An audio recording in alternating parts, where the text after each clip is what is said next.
Hey, this is Pastor Larry here again with another Ask Larry question and hopefully a helpful answer.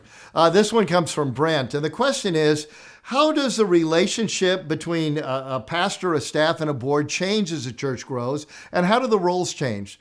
Now, many of you know I've written a book called Sticky Teams that digs into this subject in depth. So I want to talk about some things that aren't in sticky teams and that I find recurring over and over again. And one of the things that happens is the church begins to grow.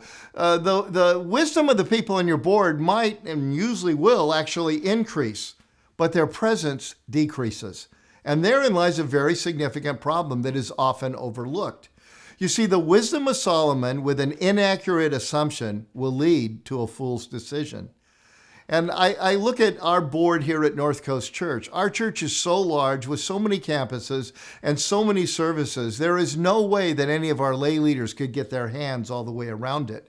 So when it comes to evaluating North Coast Church, they tend to evaluate it in light of the church it was when they first came and the circle of relationships that they have.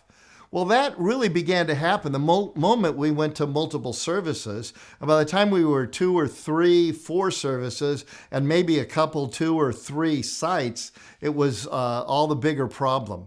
And again, it's not that they're not wise, it's they're not present.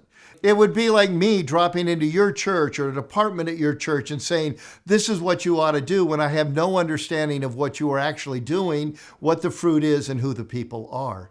So what do we do with that problem as the church begins to grow? And as I said earlier, sometimes it's just by the time you get to a second or third service, certainly by the time you get to 2 sites.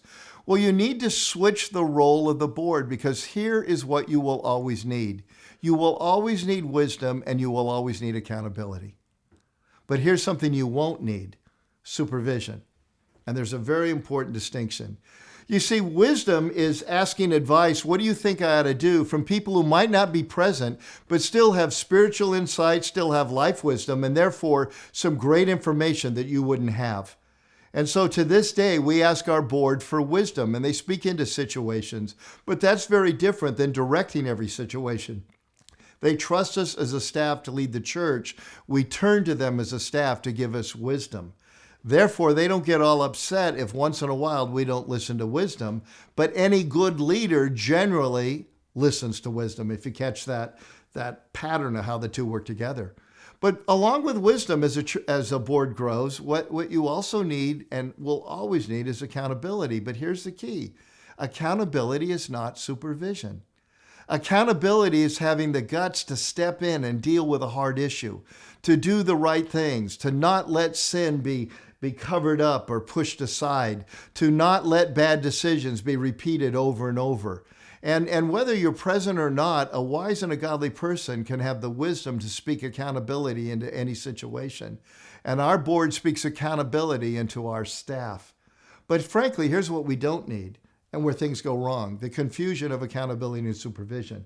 Because number one, you can't supervise if you're not present. You're just making assumptions.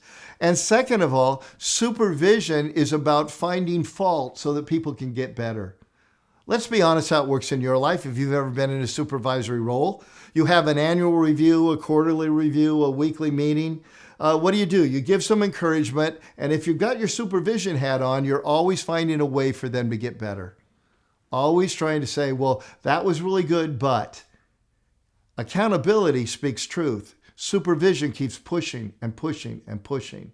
Where I've found that boards go bad is when they confuse the need for wisdom with the need for clear direction and jump, when I say jump, and when they confuse the need for accountability with the need for supervision. So they're constantly always looking, not how can I help you fly higher, but how can I clip your wings? How can I make sure nobody gets away with anything? How can I find the things you're not great at and spend all of our focus on that instead of the things you're good at?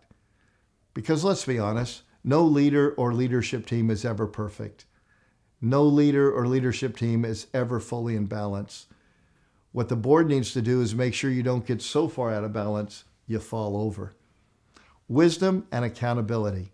Those things never go out of fashion. Those things are forever needed. But direction and supervision, that's for when you're tiny. That's for when you're small. And that's for when people are present and not operating on assumption, but facts.